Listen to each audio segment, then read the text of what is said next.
ಇನ್ನು ಲೋಕಸಭಾ ಚುನಾವಣೆ ಅಂಗವಾಗಿ ಮತ ಚಲಾವಣೆ ಆಗ್ತಾ ಇರುವಂಥದ್ದು ಎಲ್ಲ ಕಡೆ, ಮಂಡ್ಯ ಜಿಲ್ಲಾದ್ಯಂತ ಎಲ್ಲ ಕಡೆನೂ ಕೂಡ ಕಂಡುಬರ್ತಾ ಇರುವಂಥದ್ದು. ಆ ನಿಟ್ಟಿನಲ್ಲಿ ದೇಶಹಳ್ಳಿಯಲ್ಲಿ ಡಿ ಸಿ ಜಯಶಂಕರ್ ಅವರು ತಮ್ಮ ಮತವನ್ನು ಚಲಾಯಿಸಿದ್ರು. ಆ ನಿಟ್ಟಿನಲ್ಲಿ ಸರ್ಕಾರಿ ಶಾಲೆಯಲ್ಲಿ ಬೂತ್ ಬಳಿ ನಡೆದಂಥ ಈ ಒಂದು ಚುನಾವಣೆಯಲ್ಲಿ ಅವರು ಕೂಡ ಒಂದು ಮತ ಚಲಾಯಿಸೋದ್ರಲ್ಲಿ ನಿರತರಾಗಿರುವಂಥದ್ದು ನಾವು ನೋಡ್ತಾ ಇರುವಂಥ ದೃಶ್ಯಗಳಲ್ಲಿ ಕಂಡು ಬರ್ತಾ ಇದೆ. ಹಾಗೆ ಐರಾನ್ ನ್ಯಾಷನಲ್ ಪಾರ್ಟಿಯಿಂದ ಸ್ಪರ್ಧಿಸಿರುವ ಡಿ ಸಿ ಜಯಶಂಕರ್ ಅವರು ನಮ್ಮ ಚಿತ್ರಣದಲ್ಲಿ ಕಂಡು ಬರ್ತಾ ಇದ್ದಾರೆ. ಆ ನಿಟ್ಟಿನಲ್ಲಿ ಡಿ ಸಿ ಜಯಶಂಕರ್ ಅವರು ಕ್ರಮ ಸಂಖ್ಯೆ 4 ಚಪಾತಿ ಮಣೆಯ ಒಂದು ಗುರುತಿನಲ್ಲಿ ಐರಾನ್ ನ್ಯಾಷನಲ್ ಪಾರ್ಟಿಯಿಂದ ಕ್ರಮ ಸಂಖ್ಯೆ 4ರಲ್ಲಿ ಲೋಕಸಭಾ ಚುನಾವಣೆಯಲ್ಲಿ ಅವರು ಸ್ಪರ್ಧಿಸಿದ್ರು, ಮಂಡ್ಯ ಜಿಲ್ಲೆಯಿಂದ ಸ್ಪರ್ಧಿಸಿದ್ರು. ಆ ನಿಟ್ಟಿನಲ್ಲಿ ಅವರನ್ನು ಕೂಡ ನಾವು ಈ ದೃಶ್ಯಾವಳಿಗಳಲ್ಲಿ ಕಂಡು ಬರ್ತಾ ಇರೋ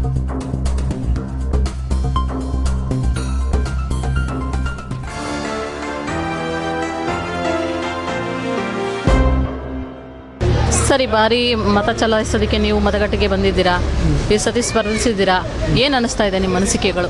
ಅಮ್ಮ, ಈ ಲೋಕಸಭಾ ಚುನಾವಣೆ ನಾನು ಕಂಡ ಮಟ್ಟಿಗೆ ನನಗೆ 64 ವರ್ಷ ವಯಸ್ಸಿನಲ್ಲಿ ನೋಡಿದಾಗ, ಈ ಮತಗಟ್ಟೆಗಳನ್ನು ನೋಡಿದಾಗ ಕೀಳು ಮಟ್ಟದ ರಾಜಕಾರಣ ಮಾಡ್ತಾಯಿದ್ದಾರೆ.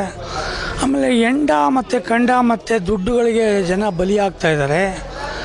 ನಾವು ಮಾನವೀಯತೆಯ ಮೌಲ್ಯಗಳನ್ನು ಎತ್ತಿಡಿಯುವುದಕ್ಕೆ ಐರಾನ್ ನ್ಯಾಷನಲ್ ಪಾರ್ಟಿಯಿಂದ, ಆಲ್ ಇಂಡಿಯಾ ಹ್ಯೂಮನ್ ರೈಟ್ಸ್ ಅಸೋಸಿಯೇಷನಿಂದ ನೋಡಿದ್ರೆ ನಮ್ಮ ಯಾವುದೇ ಅಧಿಕಾರಿಗಳಿಗಾಗಲಿ ಯಾರಿಗೇ ಆಗಲಿ ಒಂದು ರೈಟ್ಸ್ ಇಲ್ಲ ಅನ್ನೋ ಥರ ಗಾಬ್ ಮಾಡ್ಕೊಂಡಿದ್ದಾರೆ. ಈ ಎಲೆಕ್ಷನ್ನು, ಈ ಲೋಕಸಭಾ ಎಲೆಕ್ಷನ್ ಹೆಂಗೆ ನಡೀತಾ ಇದೆ ಅಂತಂದರೆ, ಒಬ್ಬ ಕ್ಯಾಂಡಿಡೇಟ್ ಮುಂದೆ ದುಡ್ಡು ಹಂಚ್ತಾ ಇದ್ದಾರೆ ಅಂದಾಗ, ನಾನು ಕಷ್ಟಪಟ್ಟು ಇಷ್ಟೆಲ್ಲ ಸೇವೆ ಮಾಡಿ ಇಷ್ಟೆಲ್ಲ ಮಾಡಿದವನಿಗೆ ಏನು ಸಮಾಜ ಕೊಡ್ತದೆ ಅನ್ನೋದನ್ನು ನಾನು ತುಂಬ ಕಷ್ಟಪಡ್ತಾ ಇದ್ದೀನಿ. ಭಾಳ ಚಿಂತೆ ಮಂಥನದಲ್ಲಿ ಇದ್ದೀನಿ ನಾನು.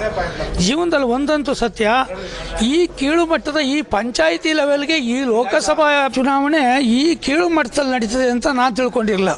ಇದು ಎಂಥ ಕೀಳು ಮಟ್ಟ ಅಂತಂದರೆ, ಒಂದು ಪಂಚಾಯಿತಿಯ ಲೆವೆಲಲ್ಲಿ ನಡೀತಾ ಇದೆ. ನನ್ನ ಮುಂದೆ ಕ್ಯಾಂಡಿಡೇಟ್ ಮುಂದೆ, ಒಬ್ಬ ನ್ಯಾಷನಲ್ ಪಾರ್ಟಿ ಕ್ಯಾಂಡಿಡೇಟ್ ಮುಂದೆ ದುಡ್ಡು ಕೊಡ್ತಾ ಇದ್ದಾರೆ ಅಂದರೆ, ನಾನು ಯಾವ ರೀತಿ ಜನಗಳನ್ನು ಮತಯಾಚನೆ ಮಾಡಬೇಕು ಅಂತ ನನಗೆ ಅರ್ಥ ಆಗ್ತಾಯಿಲ್ಲ. ಅಧಿಕಾರಿಗಳಿಗೂ ಅಷ್ಟೇ ದೌರ್ಜನ್ಯ, ದುರ್ಬಳಕೆ, ಅವ್ರದ್ದೇ ಆದಂಥ ವ್ಯಕ್ತಿತ್ವವನ್ನು ಬಳಸದೆ ಭಾಳಷ್ಟು ತೊಂದರೆ ಕೊಡ್ತಿದ್ದಾರೆ. ಇದು ನೋಡಿದ್ರೆ ಇದು ಅನಾಲಾಯಕ. ಈ ಲೋಕಸಭಾ ಚುನಾವಣೆ ಮಾಡಬಾರ್ದು. ಏನು ಮಿಲಿಟ್ರಿ ಸರ್ಕಾರ ತಂದುಬಿಟ್ಟು ಈ ಜನಗಳಿಗೆ ಗುಂಡಾಗಿ ಸಾಯಿಸಬೇಕು. ಯಾಕೆಂದರೆ ಮನುಷ್ಯತ್ವ ಇರತಕ್ಕಂಥವನು ಚುನಾವಣೆ ಅಧಿಕಾರಿಗಳಿಗೆ, ಇವತ್ತು ಅಧಿಕಾರಿಗಳೇ ಆಗಲಿ ಮತ್ತು ಕ್ಯಾಂಡಿಡೇಟೇ ಆಗಲಿ, ಒಬ್ಬ ಜೀವನದಲ್ಲಿ ಏನು ಮಾಡಬೇಕು ಅಂತ ಅರ್ಥ ಆಗ್ತಾಯಿಲ್ಲ.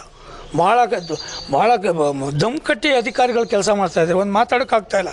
ಒಬ್ಬ ಚುನಾವಣಾ ಅಧಿಕಾರಿ, ಒಬ್ಬ ಎಲೆಕ್ಷನ್ನು, ಒಬ್ಬ ಪೊಲೀಸೇ ಆಗಲಿ ಜನಕ್ಕೆ ಹೇಳ್ತಾಯಿದ್ರೆ ಅವ್ರು ಕೇಳ್ತಾನೆ ಇಲ್ಲ. ಅವ್ರ ಮೇಲೆಗೆ ದೌರ್ಜನ್ಯ ನಡೆಸ್ಕೊಂಡು ಕೆಲಸ ಮಾಡ್ತಾಯಿದ್ದಾರೆ.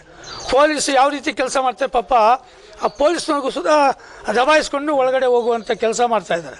ನಮ್ಮ ಪೊಲೀಸ್ ಅಧಿಕಾರಿಗಳಿಗೂ ಬೆಲೆ ಕೊಡ್ದಂಗೆ ಮತ್ತು ಚುನಾವಣಾ ಅಧಿಕಾರಿಗಳಿಗೂ ಬೆಲೆ ಕೊಡ್ದಂಗೆ ಈ ಅಮಿಷ ಒದ್ದು ಈ ದುಡ್ಡು ಕಾಸುಗಳನ್ನು ತಗೊಂಡು ನನ್ನ ಮುಂದೆ ಕಂಡಂಗೆ ನಾನು ಚುನಾವಣಾ ಮತದಾರರಿಗೆ 500 ರೂಪಾಯಿ 200 ರೂಪಾಯಿ ಕೊಡ್ತಾಯಿದ್ದಾರೆ ಅಂದರೆ, ನಾವು ಯಾವ ಲೆವೆಲ್ಗೆ ಹೋಗಿದ್ದೀವಿ ಅಂತಂದರೆ, ನಮ್ಮ ಪ್ರಜಾಪ್ರಭುತ್ವವನ್ನು ಮಾಡ್ಕೊಂಬಿಟ್ಟಿದ್ದೀವಿ ಅನ್ನೋ ಲೆವೆಲ್ಗೆ ಹೊಟ್ಟೋಗಿದೆ.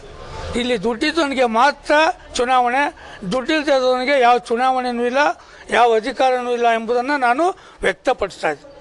ಸರ್, ಇಂಡಿಯಾದಲ್ಲೇ ಮಂಡ್ಯ ತಿರುಗಿ ನೋಡೋ ಥರ ಆಗ್ಬಿಟ್ಟಿದೆ. ಮಂಡ್ಯ ಕಡೆ ಎಲ್ಲರೂ ಇವಾಗ ತಿರುಗಿ ನೋಡ್ತಾ ಇದ್ದಾರೆ. ತುಂಬಾ ಮಂಡ್ಯ ಇದಿದೆ. ಅದ್ರ ಬಗ್ಗೆ ನಿಮ್ಮ ಅನಿಸಿಕೆಗಳು, ಅಭಿಪ್ರಾಯಗಳು? ಮಂಡ್ಯದಲ್ಲಿ ಪ್ರತಿಷ್ಠೆ ರಾಜಕೀಯ ಅಂತಂದರೆ ಇವ್ರದೇ ಆದಂಥ ಪ್ರತಿಷ್ಠೆಗಳಿಗೋಸ್ಕರ ಜನಸಾಮಾನ್ಯರು ಮತದಾರರು ಕಂಗಾಲಾಗ್ಬಿಟ್ಟಿದ್ದಾರೆ. ಯಾಕೆಂದರೆ ಯಾರ್ಯಾರು ದುಡ್ಡು ಕೊಡ್ತಾರೆ ಅನ್ನೋದನ್ನು ಕಾಯ್ಕೊಂಡು ಕೂತಿದ್ದಾರೆ. ದುಡ್ಡು ಕೊಡೋಣ, ಯಾತಕ್ಕೆ ಕೊಡೋಣ ಅವ್ರಿಗೆ ದುಡ್ಡು? ಅಥವಾ ಮತಗಟ್ಟೆಯಲ್ಲಿ ಬಂದು ಚಲಾಯಿಸೋದಕ್ಕೋಸ್ಕರ ದುಡ್ಡು ಕೊಡಬೇಕಾ, ಅಥವಾ ಅವ್ರ ಮನೆ ದುಡ್ಡು ಕೊಟ್ಬಿಟ್ಟು ಸುಮ್ಮಗಿದ್ಬಿಡ್ಬೇಕಾ?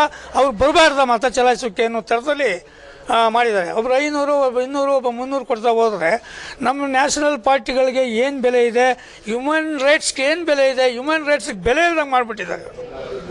ಒಟ್ಟಾರೆ ನಿಮ್ಮ ಪ್ರಕಾರ ಈಗ ದುಡ್ಡಿನ ಇದರಲ್ಲಿ ನಡೀತಾ ಇದೆ ಅಂತ ಹೇಳ್ಬಿಟ್ಟು ಅಂತೀರಾ? 98 ಅಲ್ಲ, 108%, 99% ಅವೆಲ್ಲ ಹೇಳ್ಬಾರ್ದು, 108% ದುಡ್ಡಿನ ಆವೇಶಕ್ಕೆ ಅಮಿಷಕ್ಕೆ ಮತದಾರರು ಒಳಗಾಗಿ ಇವತ್ತು ಮತದಾನ ಮಾಡ್ತಾ ಇದ್ದಾರೆ. ಇದು ಯಾವ ಲೆವೆಲ್ಗೆ ಹೋಗಿದೆ ಅಂದರೆ ಈ ಪಂಚಾಯಿತಿಗಿಂತ ಕೀಳು ಮಟ್ಟದ ಲೋಕಸಭಾ ಚುನಾವಣೆ. ಈ ಬಾರಿ ನಿಮಗೆ ಚುನಾವಣೆಯಲ್ಲಿ ಏನು ಅನಿಸ್ತಾ ಇದೆ ಸರ್? ನನಗೆ ಬೇಜಾರಾಗ್ತಾ ಇದೆ. ಏನು ನಮ್ಮ ಮತದಾರರು ಈಗ ಸ್ವಂತ ಅಣ್ಣ ತಮ್ಮದಿರು, ನನ್ನ ಸ್ವಂತ ಒಡ ಹುಟ್ಟಿದವರು, ನನ್ನ ಬಂಧು ಬಳಗ ಓಟ್ ಹಾಕ್ದಂಗೆ ಮಾಡಿಬಿಟ್ಟಿದ್ದಾರೆ. ಯಾಕೆಂದರೆ ಅವ್ರಿಗೆ ದುಡ್ಡಿನ ಆಸೆ ತೋರಿಸಿದ್ದಾರೆ. ನಮ್ಮ ಅಣ್ಣ ತಮ್ಮ ಬಂಧು ಬಳಗಕ್ಕೆ 5,000 10,000 ಕೊಟ್ಟು ಅವ್ರು ಸುಮ್ಗಿರಿಸ್ಬಿಟ್ಟಿದ್ದಾರೆ, ಬಾಯಿ ಕಟ್ಟಾಕ್ಬಿಟ್ಟಿದ್ದಾರೆ. ಇದು ನನ್ನ ಒಂದು ಅನಿಸಿಕೆ. ಯಾಕೆಂದರೆ ಇಲ್ಲಿ ಮತಕ್ಕೆ ಬೆಲೆನೇ ಇಲ್ದಂಗೆ ಮಾಡಿಬಿಟ್ಟಿದ್ದಾರೆ. ಈ ಮತದಾನ ಯಾರಿಗೂ ಬೆಲೆ ಇಲ್ಲ ಅಂತ ನನಗನ್ಸುತ್ತಪ್ಪ. Okay sir, thank you.